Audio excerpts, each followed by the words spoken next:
the dojo to your eardrum, here we come. Perez, Moreno, Jennings, the triple threat. Olympic gold, no doubt, no regrets. Warehouse 15, the truth we unpack. No sugarcoating, no holding back. Sorry, not sorry for the words we choose. If the truth stings, that's on you, not us to lose.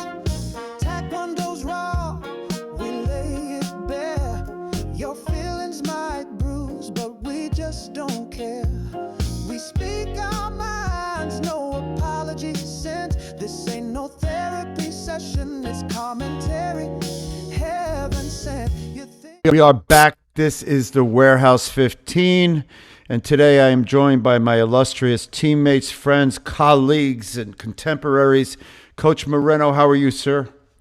Man, I'm great. I'm fresh off my return from your new adopted home state of California. I was in Fresno, never been there before. I found out that I was in the middle of the state. I found out that it's one of the biggest agricultural areas in the country.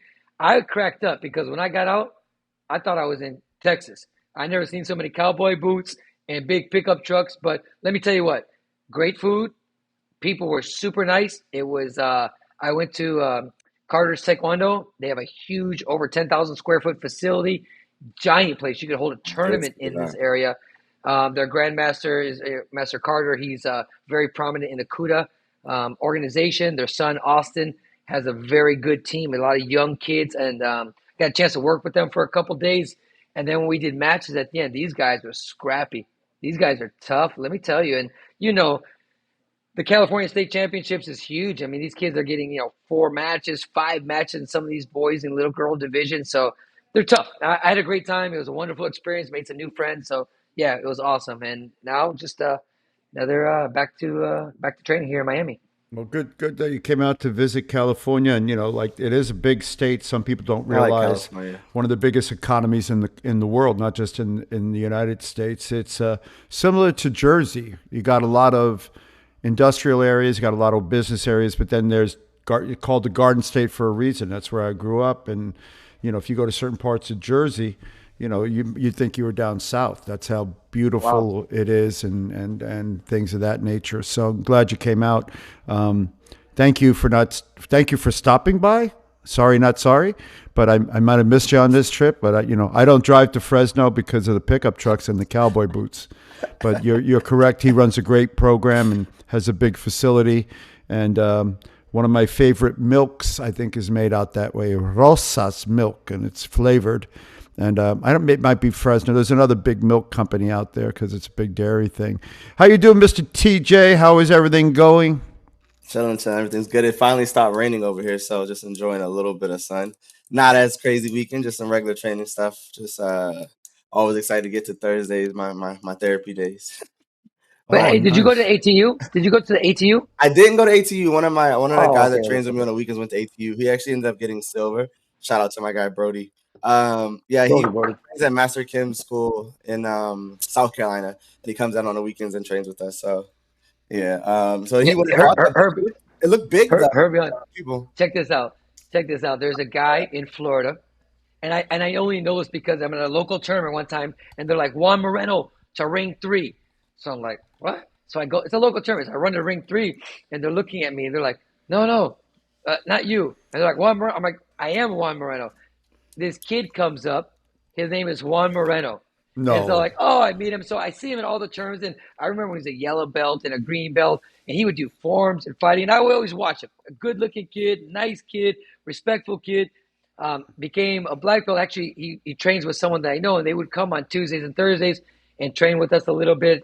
And so TJ sends me the bracket, and it's Juan Moreno, Florida, and he fights his guy. And so then I didn't tell you this, TJ. His dad sent me the bracket. He's like, I'm sorry, my son had to beat the GOAT. And I was laughing. And I was like, but it's kind of funny. The same name from Florida. It's kind of. Yeah, he sent it to me. That's pretty cool. But it looked like a good turnout. It looked like a good turnout there. I didn't actually get to see it, but I know a lot of other coaches that go out there for the ATU Nationals. Yeah. It's an up and down tournament. It's here and there. So. Well, I just wanted to let everybody know the Kukiwan posted a board of directors announcement somebody showed me for if you want a seat on the Cookie one. So I encourage everybody to apply because then they can deny you. You best not apply unless your name is Kim Leo Park. And the historically Kim Leo Park, not Moreno, not Moreno, My name definitely is Low. not Perez. Yeah. So that My you name is can Low. One Hung Low. yeah, you can be assured they'll pick the usual suspects, and you'll go through the process. So, but it'll speak volumes. The Cookie one's getting a lot of pushback across the world for its exclusionary practices, and then trying to make people take these master courses, which don't make any sense, and get recertified to become a recommender of black belts, something that people have been doing for 40 or 50 years and teach Taekwondo. So, yeah, we'll see. I mean, we should apply just to apply, but we'll see You should. what happens. But I may or may not apply, and I encourage all of you to apply because you can't cry unless you apply. If you don't enter the mix, you can't complain about the results. You can't win the Olympics unless you enter the Olympics, and you can't win a lottery unless you play it. So that's my public service announcement. You could be identified, but we'll talk about that later. Yeah, exactly. Hey, I got a quick factoid. So this is for all my hockey friends. Do you realize that there hasn't been a Canadian team in over 25 years that have won the Stanley Cup? What? And matter of fact, in the last 6 years, the Florida. You're about to start a war. Listen to this. This is my man Mark Warburg out there. I know you're listening to me. I got you, man. Check this out. Master Park. Don't talk to me about those Winnipeg Jets, man. They got bounced. Check this out. In the last 6 years, in the Stanley Cup, it's been Florida teams. The Tampa Bay went to 3 Stanley Cups and won 2 in a row. And now the Florida Panthers in Miami, not a hockey town, they've gone to 3 Stanley Cups in a row. They won last year, and we'll see what happens. This year, I think it's going to be a repeat of Florida and Edmonton. Now, Edmonton, I think, actually has the advantage this time. So Canada might get theirs, but that's crazy to think that a Canadian hockey club with Montreal, Toronto, Winnipeg, these Calgary, Edmonton, these powerhouses of teams haven't won in 25 years. Crazy, right? Well, it's it's as I usually do. I was able to find a picture of the Canadians playing hockey. So let me share this with you. Let me. Oh, I'm in the wrong thing. I went to the wrong place. Let me try to go back. Don't put the wrong thing. Don't put anything weird up there. Let me get the right thing up here. Let me get where is my let me try to find it back. But I never watched that much hockey. You don't watch that much hockey? No, Florida just beat the Carolina Hurricanes, man. Carolina was in the finals. I meant to go to a game when I was in Colorado. Never actually made it to one. Yeah, they're good too.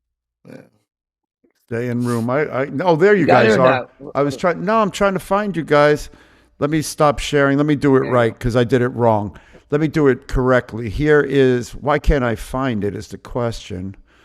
Never mind. I'll show it later. I had it. I don't know where it went. So there's something absolutely wrong with me. I don't know where it goes. But anyway, let me not share it if I can't figure out how to do it today. But it would have been funny if I could have figured out how to do it. You missed it. Timing's everything, coach. Timing is everything. Timing is everything. You are correct, my friend. All right. So let's get started. What do we got today? Listen, I gotta go off the bat, man. I gotta swing it. Listen, it just came out. Actually, me and TJ talked about it. I was laughing at TJ because he made a comment, and I'm like, you gotta be crazy. They're coming out with another version 3, TJ, or 4? At least 3. Talent ID Camp. Talent ID Camp. They come out with more versions of the Talent ID Camp than Tide comes out with versions of their detergent. And it's not just a Talent ID Camp to show what you got, and we're looking for athletes for 2028 and beyond.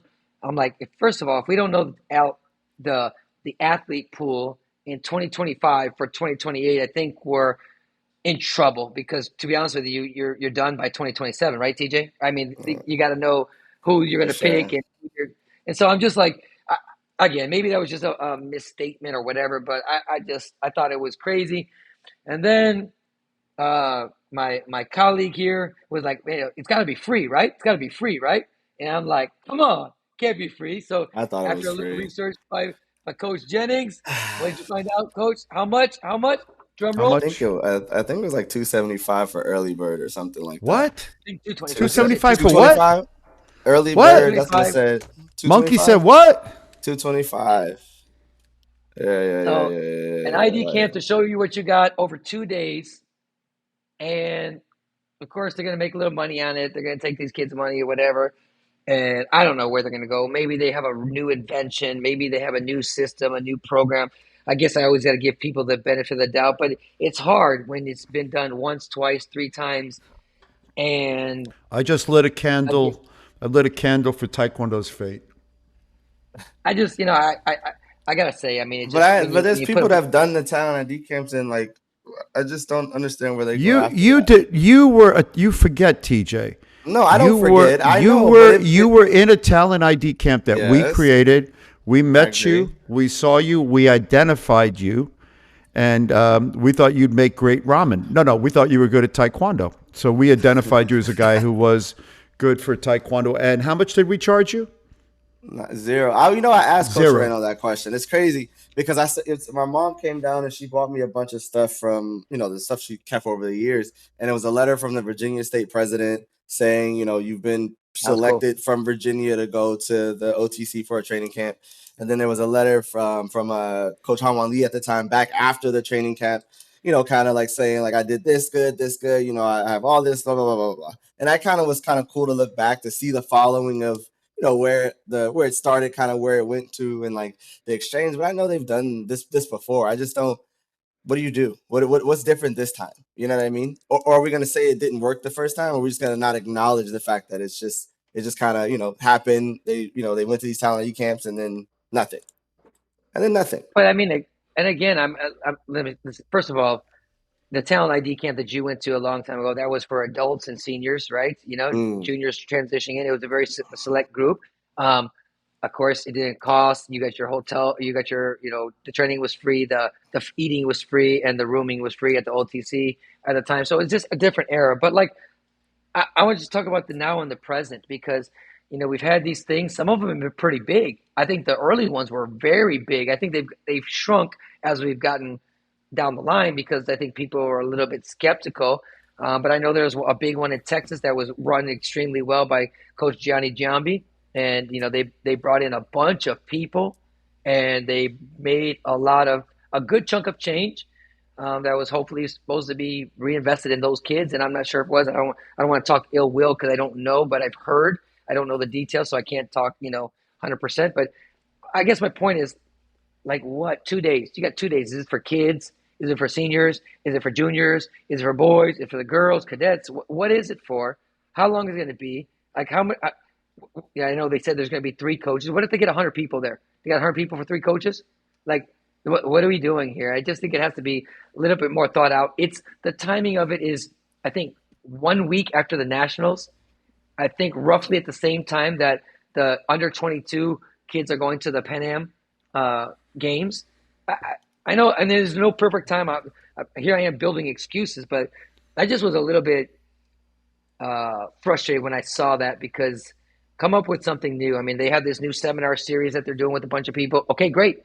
Is building some money for those guys. I guess maybe building money for the organization. That's great. Is giving information out to the different areas. I think that's all great. I mean, and it is what it is. They call it, their level up. But this talent ID, when you say that, it just sparks a reaction from me and a lot of other people, a lot of other coaches. Like, we've done this before 2 or 3 times, and here we go again. So I don't know. That's my quick rant for the day. Well, talent ID.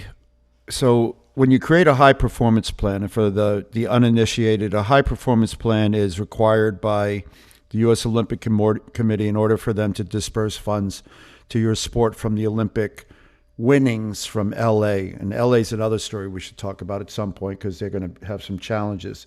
But you take that money, which the Olympic Committee invests in the Olympic Foundation and some other things, and the money that it makes through its sponsorship deals, and it allocates it to the sport. So in Taekwondo's case, they allocate a certain amount of money.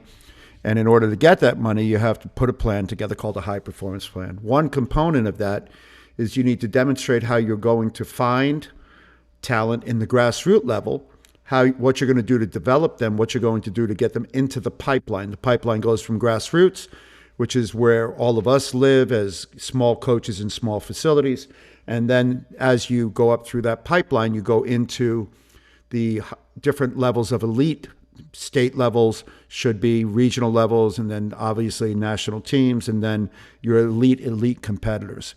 But when you do this the idea is access and inclusion, not exclusion based on economics or relationships. And what we've seen with the USAT's model is it's exclusionary and it's cost prohibitive in a lot of cases. And that's not the original idea behind the ID. The ID model, I'll give you one from another country. Australia goes to public schools and it does a series of tests, athletic tests on kids. China does the same thing, and they're biometric tests. They might look at a kid's ability to throw, jump, run, stop, whatever. And then through that, they identify a pool of athletes, and then they kind of funnel them into sports and give them access to the sports that they think might be helpful for them. And so towards that end, the question is, what is Taekwondo doing? Is it a money grab, or is it a true talent grab? And in true talent grabs and identification, you talk to local coaches. And I'll give you, again, another thing from my life. In my situation, there are local scouts that come around to all these various games, and they go to clubs where they know there are good players or it's going to be good games, and they watch kids.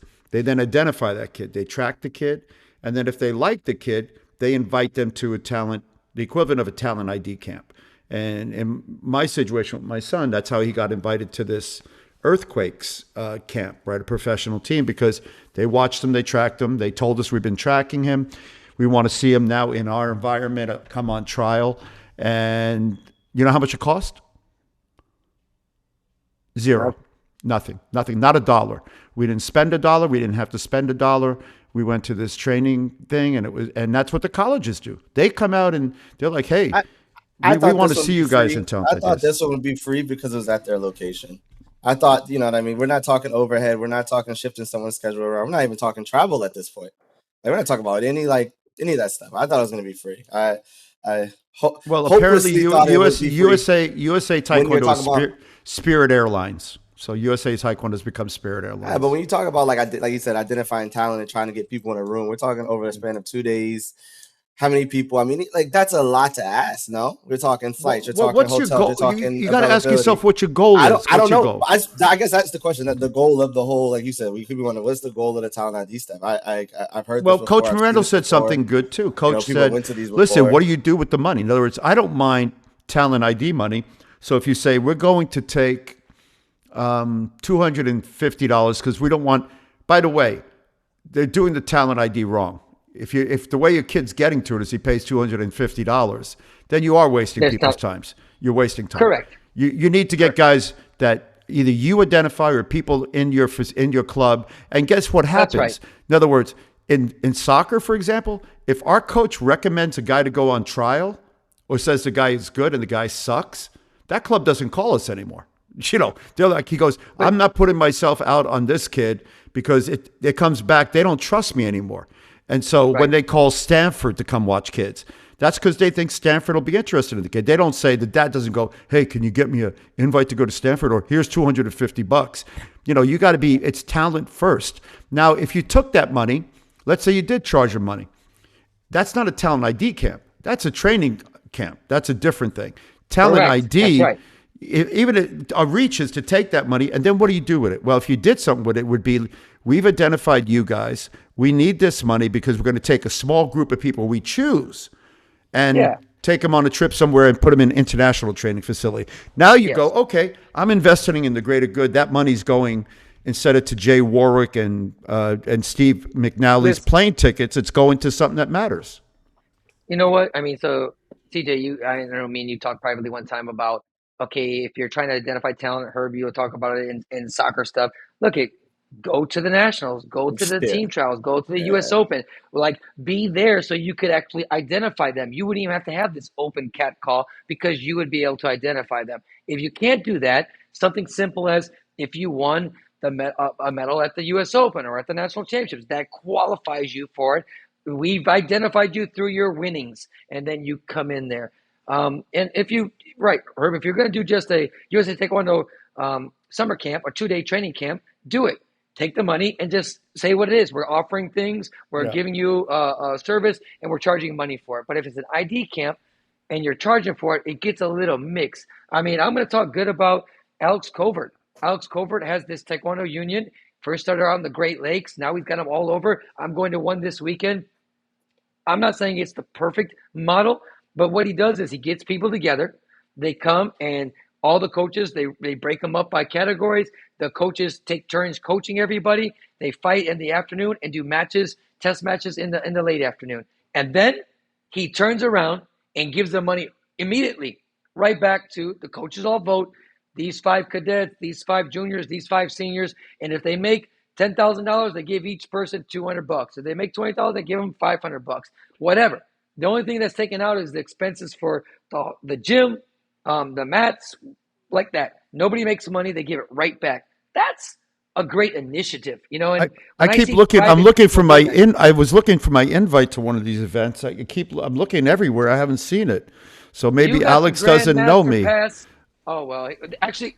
I think they're just starting into California. They're doing a lot on the Midwest to the East Coast right now, to be fair. He's just starting out. He did this as a private thing in Great Lakes, and he did it with Michigan, Chicago, Indiana, Canada.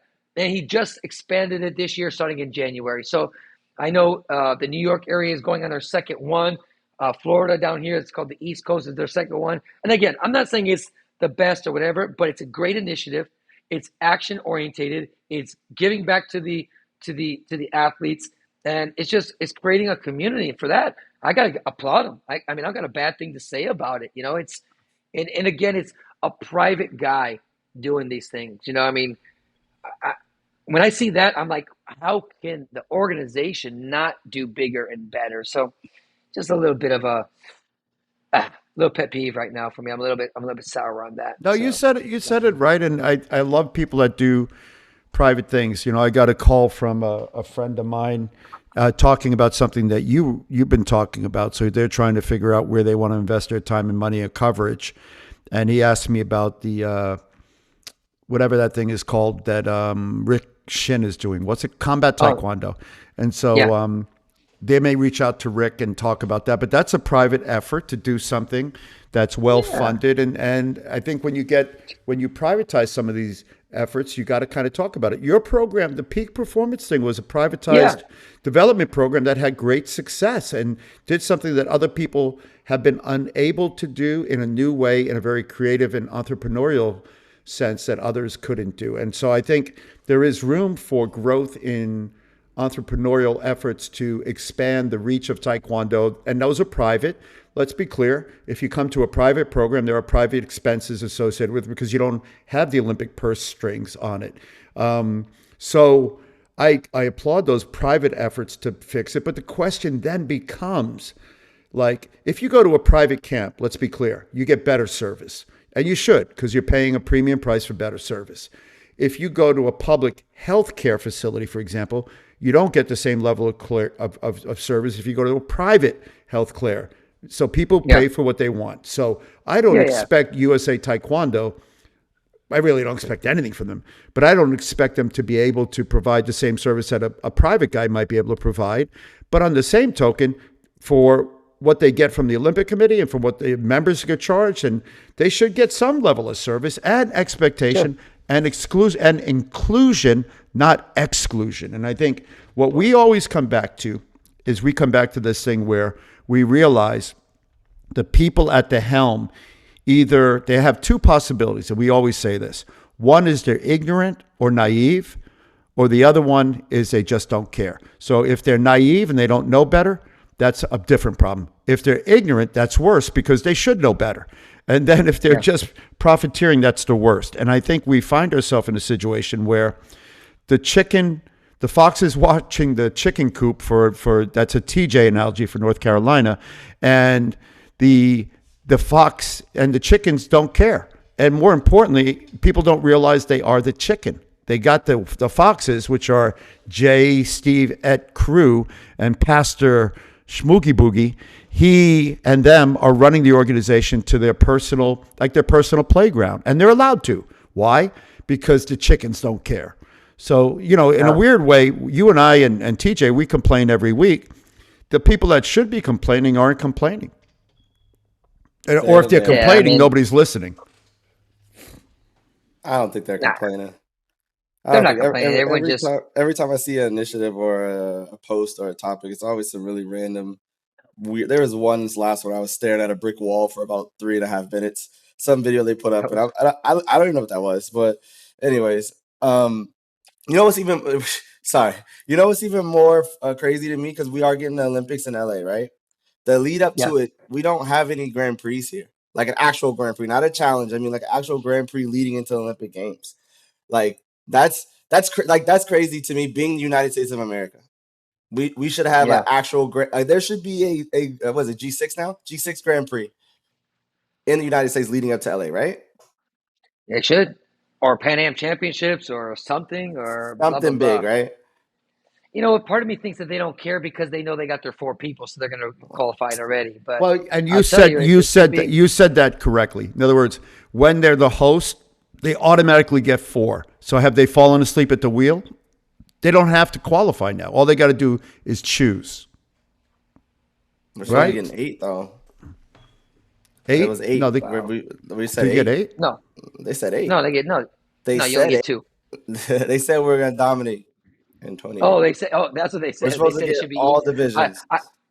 I heard, one of my friends at in the board of governors, they said that it should be feasible to score 8 people. It's very reasonable for them to do it. How? I'm like, that's just a ridiculous statement. Feasible. I mean, first of all, no country has ever done that. Certainly not the United States. When there's Iran and Korea and Russia, I mean, no one's done it. But let me understand what that means. So the U.S. can pick 4. They pick 4 spots because that's the max allotment, right?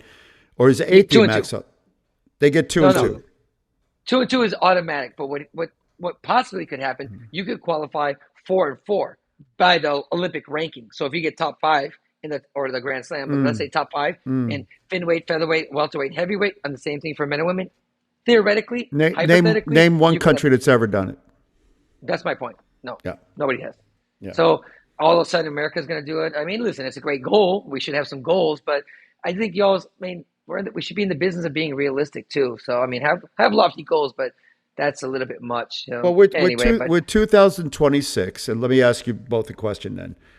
In your estimation, in 2026, which is 2 years from the games, I can think back to pretty much any Olympic year, and I probably could have identified the people that were going to be the Olympians in 2 years later. Pretty much. If you looked at 86 to 88, 90 to 92, 98 to 2000, I can tell you I could name them without even thinking of it. And it was pretty clear 2 years out. And with the exception of you, actually, you were on the cusp, right?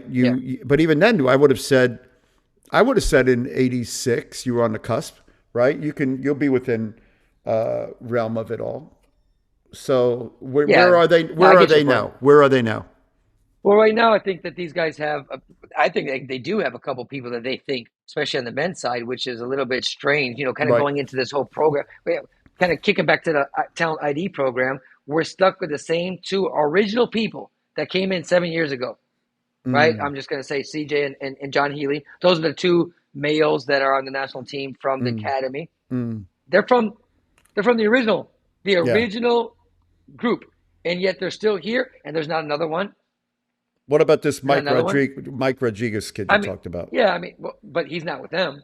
I mean, that's my guy. That's TJ's guy, right? I mean, that's a guy that we've developed and we brought up. But listen, if I had to bet right now, they're going to leave him on the outside. They want these other two guys. I mean, we're going to have 2 years.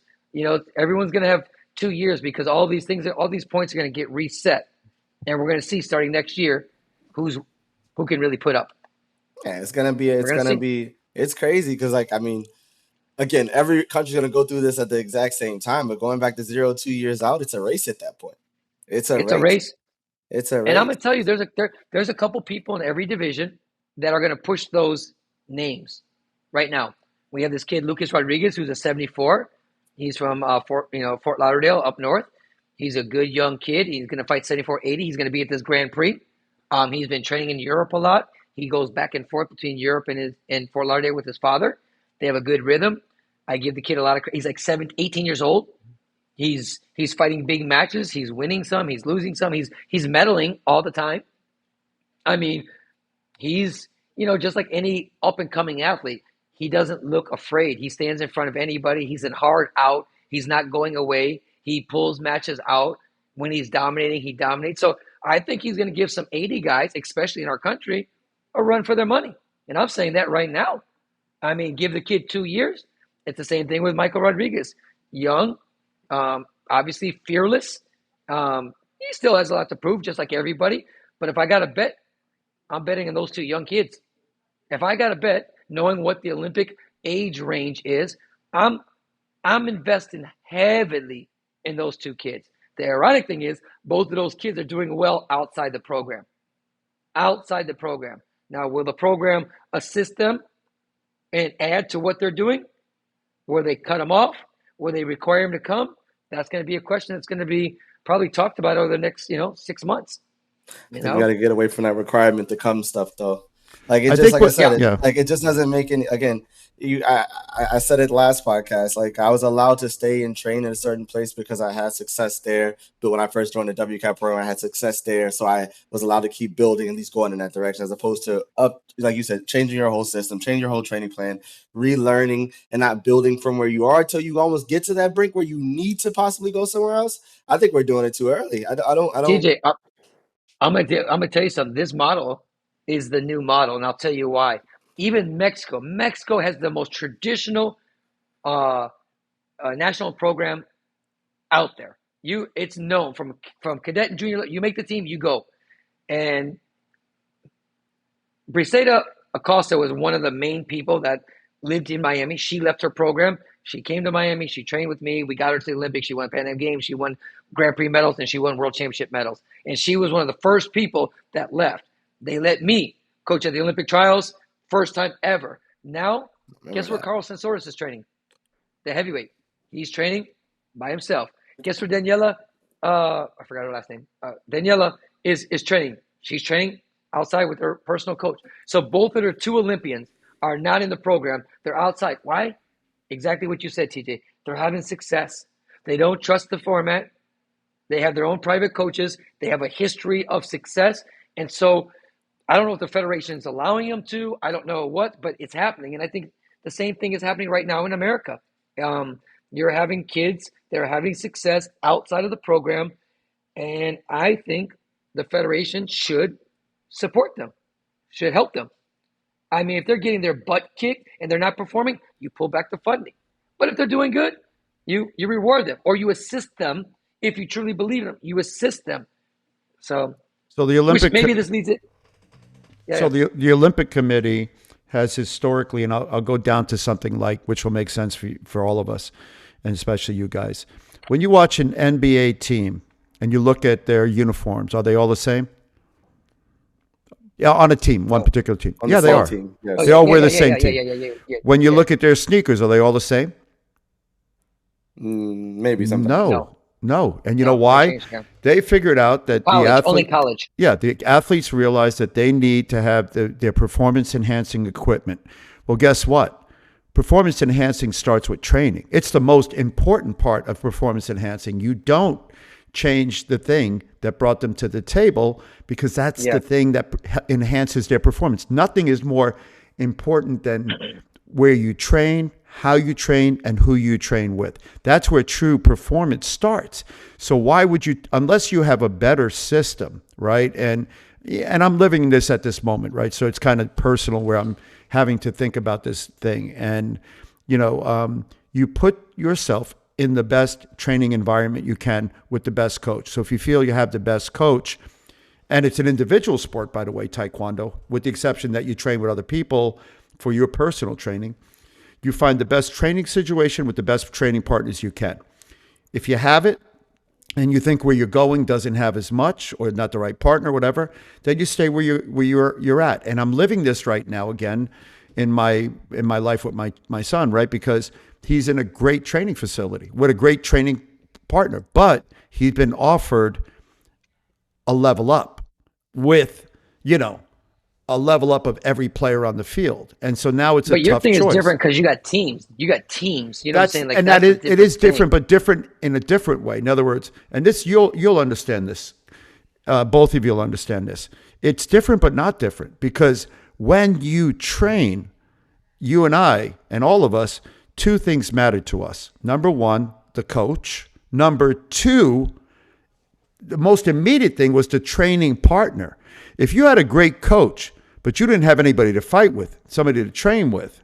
I had Kevin Padilla. I had Mark Williams. I had later years Sean Burke. These guys like this. What? But now, if I didn't have that, and let's say I went to the Olympic Training Center at that time, who would I have? I would have had you maybe, and you're 50 pounds lighter than me. That doesn't enhance my training. But that's where I was going to go with that. Honestly, see, that's a good point, because there's a myth that you have to have somebody like the exact same as you. Because, for example, what weight was Kevin Padilla? What weight was Mark Williams?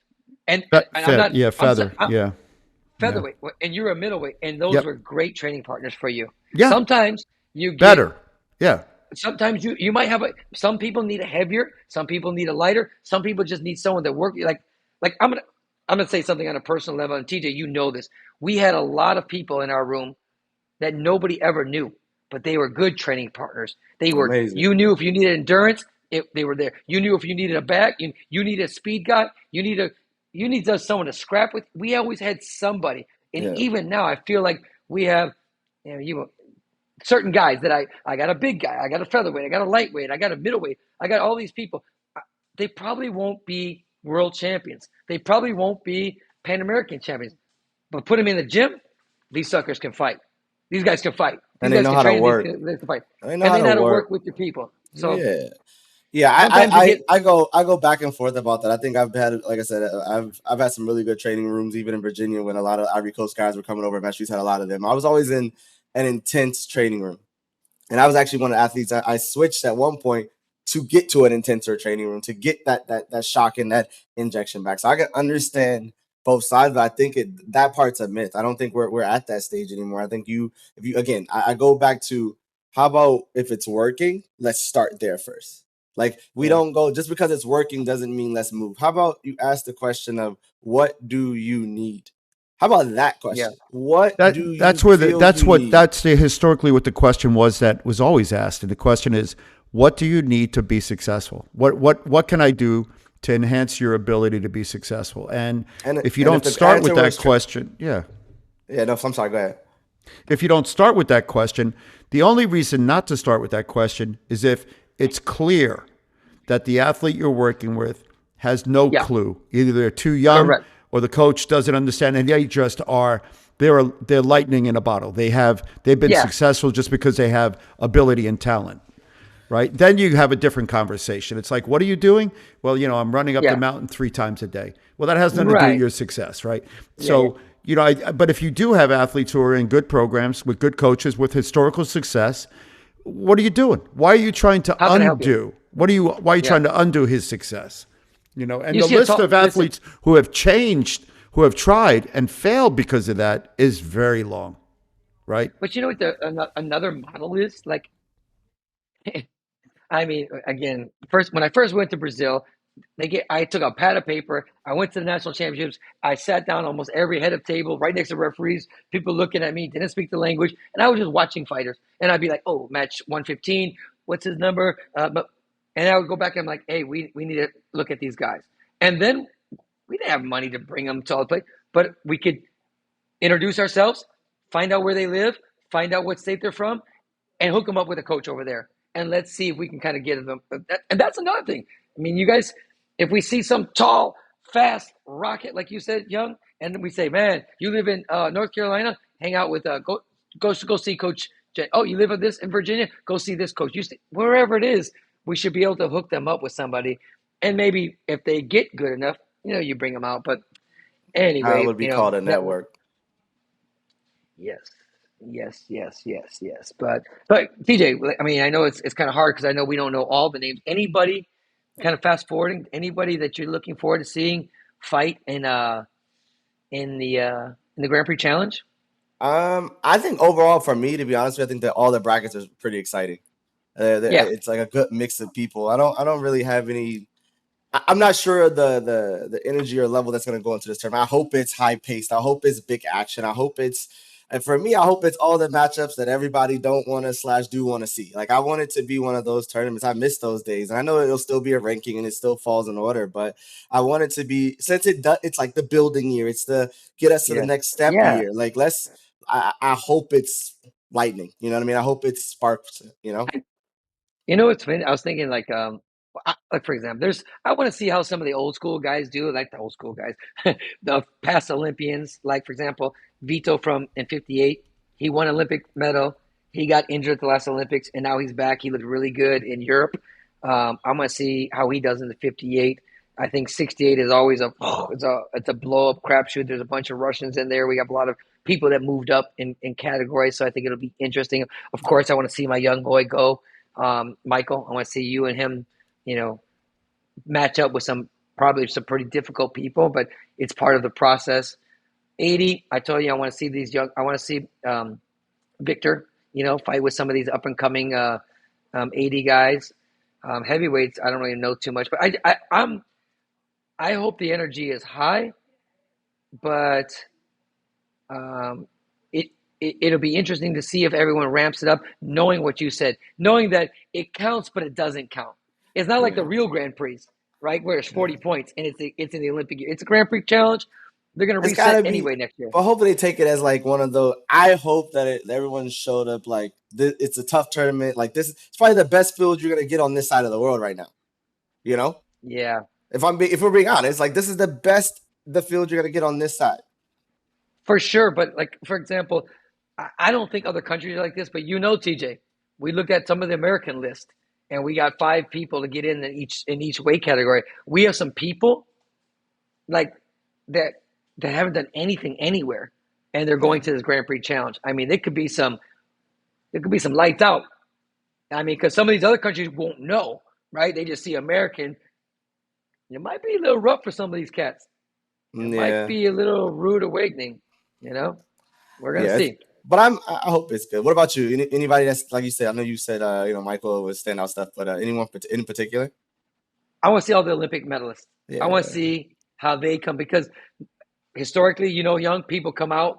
I mean, that's the bullseye. I want to beat that guy. I mean, it's almost like what do you call it? A moral victory. I want to see if I can take out an Olympian, take out an Olympic champion. So I think it's going to be really interesting to see how are they ramped up to move forward, or are they just kind of like living in the past? It's going to be tough for them.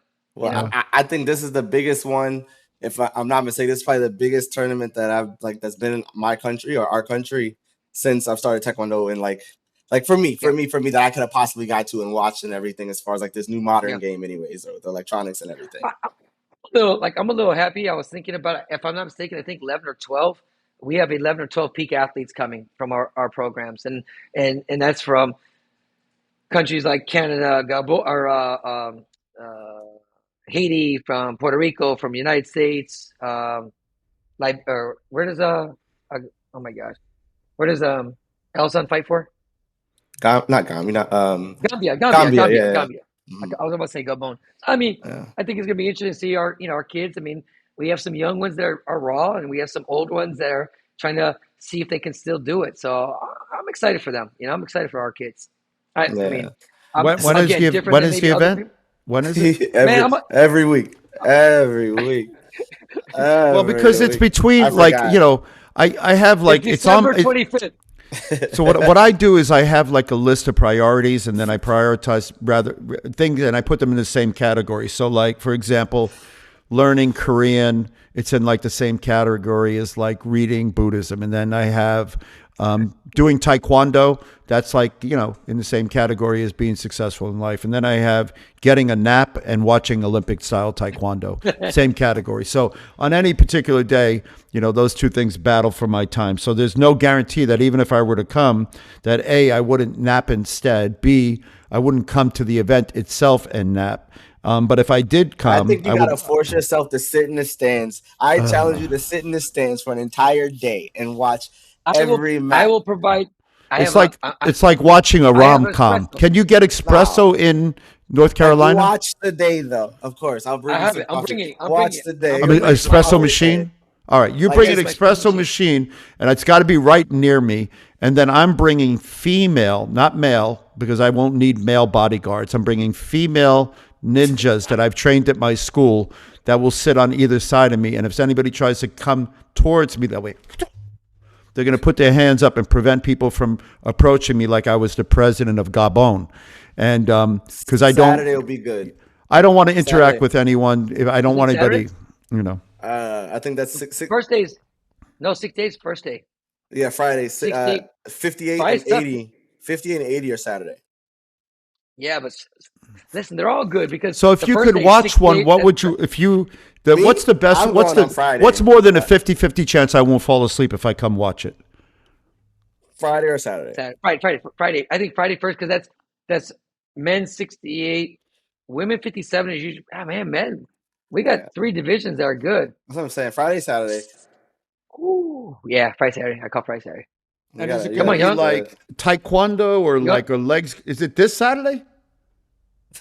No, man. What Saturday? This Saturday. 2 Saturdays? June 13th, 14th, 15th. All right, hold on. 13th, 14th, 15th. Let me check something. Hold on. Me and Coach TJ will buy you a ticket. A ticket? Oh. If you No, a plane ticket or just a ticket? A ticket. No, a ticket to the thing. You buy your own plane ticket. A plane ticket. You had me at plane ticket. Yeah. Okay, plane ticket. We'll do it. No, I don't need a plane ticket. You guys will buy me economy. I don't travel economy. Guy. Yeah. I don't travel economy. I love you guys, but you know me. I don't travel economy. Like bougie, man. Dude. Hey, hold on. All the time. He's so bougie. Hey, you should have got bougie on that damn haircut you got. Dude, did you see this thing? By the way, this was talk to your Brazilian friend. Look at this thing. No, don't be. First of all, this is like let me see other side. Oh, the other side's worse. Why would you get in a chair of so? The last time I saw, who this happened to? You said no. This happened to me. Sure. You forgot. This happened to me before. I can't remember who did it, but there is a picture of somebody did that to the side of my head with a razor. It was after your thing, and I have I have hair like this. But it wasn't good. I think I'm going to be in that area for this soccer thing. And so if we're going for the MLS Next Cup, which hopefully my son's team will qualify for, and I think it's that same area of time. So let me see if I can figure out where is it. Where's the Next Cup? Well, first of all, I don't have many rules in life, but one rule Tennessee. Tennessee. Kind of. Yeah, not really. Yeah, but you're gonna be busy with the soccer stuff. No. They only play one. We play one event a day. How far is Tennessee from North Carolina? Maybe I should get a map. You can drive it. I think we did this before. How long did we say? I don't know. I don't remember. I think we said it last week. I don't remember how many hours. It's a good little drive. Okay, back to my rule. Don't get in a barber seat when a dude don't speak the same language as you. Facts. What? Oh, that's true. That is true. I don't know what I was thinking. I should have left. I have a good friend of mine who cuts my hair, but he was busy out of town, and I have like a conflict. My God, it's 9 hours. Yeah, it's a drive. No. I told you. What? No. A drive is different than this. This is like 600 miles. That's a plane. It's a different state. What do you expect? I mean, come on. Holy! Look at the. Oh, what the? What? I think you gotta go watch. What is this? You would like it, yeah. I think you gotta go watch. No, but look at this. Look at I think you gotta go watch. Where I didn't even know where North Carolina was. All right, so Tennessee is not near an ocean. News to me. And then look, Mr. Scholar here doesn't know where Tennessee is. I have to go through Ohio? No, Charlotte, North Carolina. What is Knoxville? Oh, I like Knoxville. Look at that. And what is this? You are not driving 9 hours. This is such a waste of film and camera time. This is the man. When I told him a month, 2 months before that I'm going to be in Fresno, he's like, "Oh, Fresno's like 2.5 hours, 3 hours. No, it's too far." Now he's talking about driving 9 hours. Yeah, right. No, I'm not talking about. I'm not talking about. I'm telling you right now, unequivocally, if I come. Do they have an airport where you are? Like, like a real airport, not one of these like Cessna airports. Yeah, we got an airport. What's the name of the airport? Charlotte, CLT. Nice. Charlotte, hold on. I got it. I'll put you on mute. I got to talk. Now he's answering phone calls. Oh my god, this guy. Look at that. Look at side. Look at here. Look at that.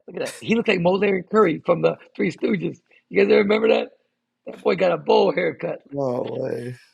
Oh, poor guy. But I think it'll be good. There's gonna be some really good matches. There really are. I mean, I think I'm hoping that I hope we get a couple American medals. To be honest with you, I think that would be really great for the country. That was just my wife calling me to tell me she loves me. Oh, that's so nice. Yeah, I know, actually, she was calling to see if I picked up my kids. But go ahead, I'll pretend like it was love. Hey, your kids don't drive? Oh, don't get me started. This generation, I'm Uber dad. Uber usually means super. In this case, it doesn't mean super. It means literally Uber. I'm Lyft dad. Like I yelled at my son for a while because I'm like, you should be driving now. My daughter's going to be driving before him. But I'm going to give him a bus card. He can start taking the bus. Can he drive though? Can he actually drive or? No. He didn't even pass the permit test. He took it twice and failed. Like the written test. That's so funny. Yeah, ridiculous. No, he's trying not to pass it. Yeah. But he's going to pass it, or he's going to have bigger problems. But that's life. But I will. I can guarantee you that I'll find if there is an airport. What's the name of the airport? Charlotte. Oh, the Charlotte's. Oh, Charlotte. I like Charlotte. My son's teammate's going to be playing for the Charlotte MLS Academy there. And then let me see. Got tickets to the TJ. I used to have tickets. It was cool the first year. The first year I got here, I had a lot of tickets to the games for the Charlotte FC. It was pretty cool though. A good, nice stadium. Yeah. Games were the weather was cool for the games. Sometimes a little cold, but like it was a good environment though, and like the fans love it too. Everybody here, like they appreciate the game, and they're pushing it down for everyone standing up, and they start yelling and cheering. So it was definitely fun though.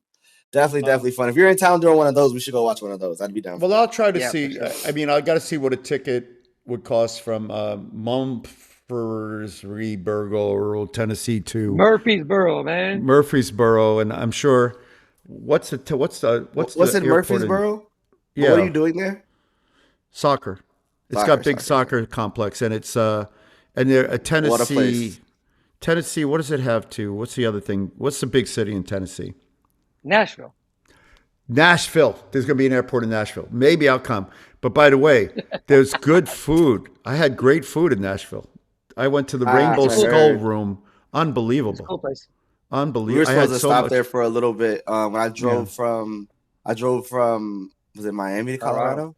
Miami to Colorado. Yeah, Miami to Colorado.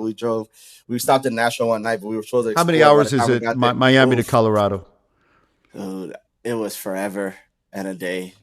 I think it was like over 18, 19, 22. It was deep. It was really deep. I got to a place where I'm willing to like drive to LA because I usually wouldn't even do that. But I actually learned to enjoy. Coach Moreno and I made that drive for. It was an unfortunate situation, but we had a great time. That drive was a great drive.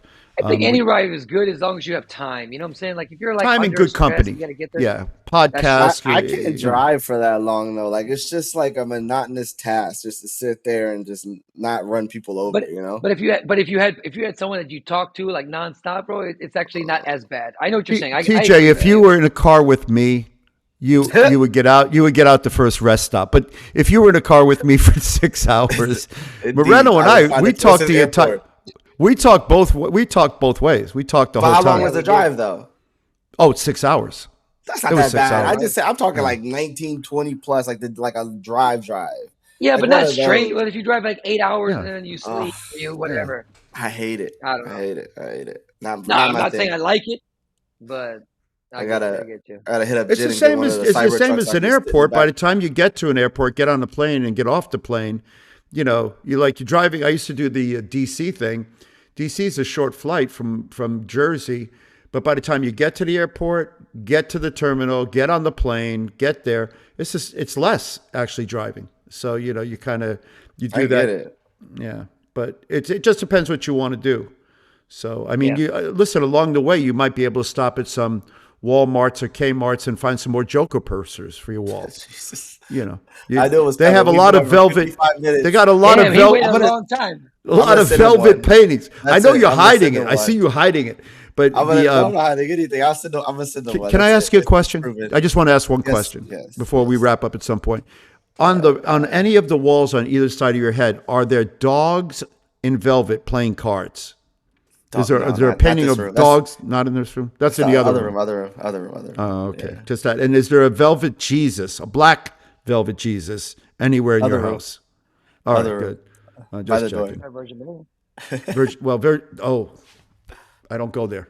No. Yeah, take it easy, my friend. Take it easy. All right. Well, we're approaching an hour, and I don't want to test the patience of everybody. It's been a great podcast, and we keep touching on similar themes. And at some point, we're going to have to tackle the underlying supporting themes, which is what's our responsibility to develop talent, and us being now self-anointed visionaries for Taekwondo. And I got one more fixing one. Go ahead. I got, again, I think I want to just, give a shout out to all our viewers because, I mean, TJ, you've heard it the last couple tournaments. We've had so many people come up to us privately and say, I shouldn't watch, don't let, what is that, Dr. Brew? I'm trying to get a sponsorship. Dr. Kombucha, if you're listening, anybody know anybody there? I'm drinking your product. I drink kombucha every day. Dr. Brew Doctor, I don't care what I drink, but this one's pretty good. So if you're out there and you want to send me some kombucha, I will gladly accept your kombucha. I tried that stuff one time, but I was like, I like it either. What were you about to say? Cafe con leche. Go ahead. No. I think it's just cool that people are watching. I think it's funny and ironic that people are like, hey, don't tell people, but I watch your stuff, or I shouldn't say this, but I heard, it's funny. Like I don't know why. I don't know why people think it should be taboo. I mean, it's just entertainment. It's just information. I mean, I was with somebody a week and a half ago, and the guy was like, hey, I took a picture with you, and I won't say the other person, and we got in trouble. But they said that wasn't good because you Juan and this other person, you shouldn't take pictures with them. I'm like laughing to myself. And so when I hear people say, hey, I'm a fan of the podcast, or hey, I listen to every single podcast, but I'm not supposed to tell people. I'm like, why not? That's crazy. I think it's pretty Those funny. Are adults too. But it makes me want to do it even more. I get it.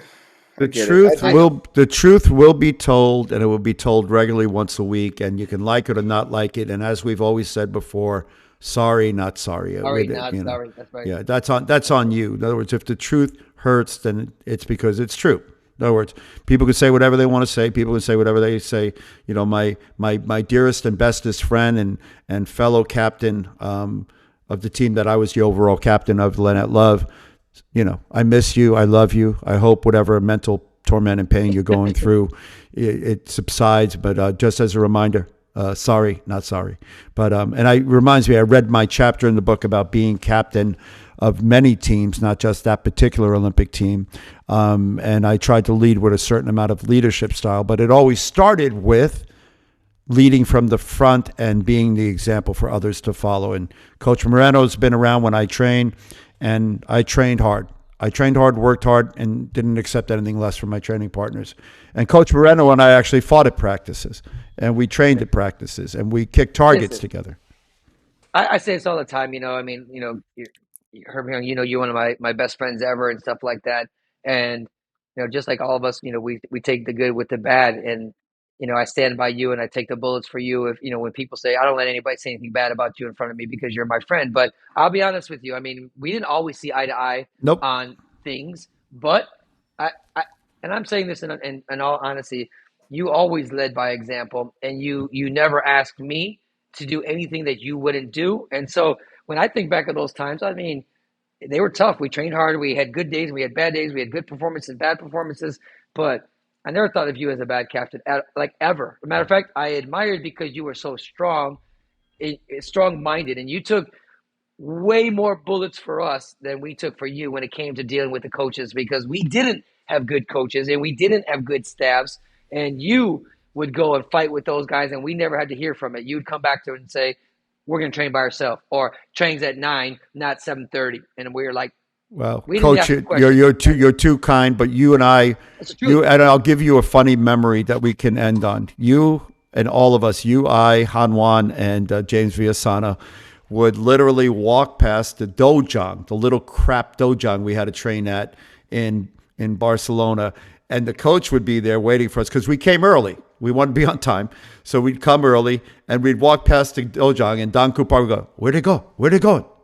And we'd walk right past him to go next door to the little cafeteria, which had the cafe con leche, cafe espresso. And we'd sit there and drink our coffee, and we have pictures of us sitting there drinking coffee. And the coach would be like, where'd they go? What are you doing? And we're like, hey, we're early. We got time, baby. Let me finish with my story. I got a good story, TJ. So we had this one coach that wanted us to do kick, punch, like a roundhouse kick. Geez. Kick and punch, kick and punch, kick and punch. And this was his method. And so one day we're running in the track, and he wants us to do kick, punch around the track. And I'm like, I'm mad. And one of my other captains, he's like, let's just do it. Don't forget it. Just for training. I'm like, shit. I'm like, let's go. So me and him start going. Herb starts going in front of us. So, you go the straightaway and you make the turn, you come all the way around. So we're like this. And all the Herb's in front of us because he's mad. He starts, and he keeps going. He keeps going off the track. We make the turn. He leaves the track, leaves the Olympic Training Center, goes through the rest. We don't see this guy. We finish the training. We go to breakfast. We don't see him at breakfast. We get to training at 3 o'clock. I'm like, we haven't seen him. Like, where'd you go? He's like, I went to the park. He just kept going. He never came back. I was like, this mother sucker got out of the training, didn't get in trouble. We didn't see him until the next practice. It was hilarious. It was one of my all-time favorite stories. No, because it's true. We had told him, it's like my last year, I'm not doing this anymore. I'm not putting up with anything. Leave me alone. If you don't leave me alone, I'm going to train and win and fight and compete. I'm doing my best. Don't bother me. Just leave me alone. Let me do what I do. And Coach and I have talked about this all the time. And I love Duncombe Park, and Moreno and Coach Moreno, all these guys are in the stands. So instead of sitting in my seat, I would stand. And Coach Park would go, why you don't sit? I go, no, I'm good, sir. And he's sitting. And he's got my water bottle. I think he was drinking from it. So I'm looking out at these guys because they're coaching me from the stands. And he's like, why are you not looking at me? Why are you looking at that? And I'm like, I need some help. I'm going to look at my guys. But, at some point, which goes back to the premise of our story, sometimes you got to know what's in your best interest and do it. And if that means staying at home and training with the guys who helped you get there, that's what we got to do. All right, I got to go pick up my daughter. I love you both. Boys, thank you so much. And as we've said before, on behalf of all three of us, sorry, not sorry. See ya. Later. All right, man. I'll get it up.